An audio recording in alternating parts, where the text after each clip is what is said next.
আসসালামু আলাইকুম। Satkania store kitchen হোমে সবাইকে স্বাগতম।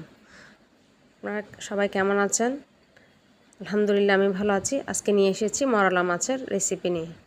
কাঁচামরিচ দিয়ে টক আমরা দিয়ে আর টক পাতা দিয়ে কীভাবে মরলা মাছ রান্না করতে হয় খুব সহজভাবে আমি দেখাই দিচ্ছি। প্রথমে তেল গরম করে নিতে হবে। পরিমাণ মতো তেল দিয়ে গরম হয়ে এলে পেঁয়াজ কুচি, টমেটো কুচি দিতে হবে। পেঁয়াজ কুচি দিয়ে একটু বাদামি রং হয়ে এলে টমেটো কুচিটা দিতে হবে। পেঁয়াজ আর টমেটো কুচি একটু বাদামি হওয়ার পর 2 টেবিল চামচ কাঁচামরিচ,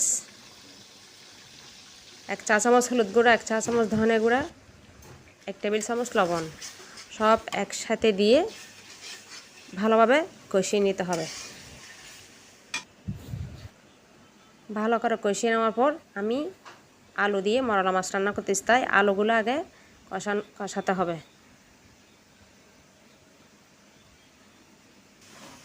আলুগুলা দিয়ে দিছি। আলু কুচিটা দিয়ে ছোটো ছোটো করে আলু কেটে নিয়েছি।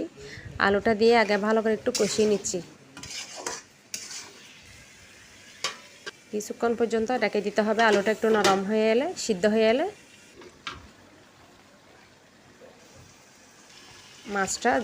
মাছটা দিয়ে দিতে হবে। আমি মাছ দিয়ে দিয়েছি।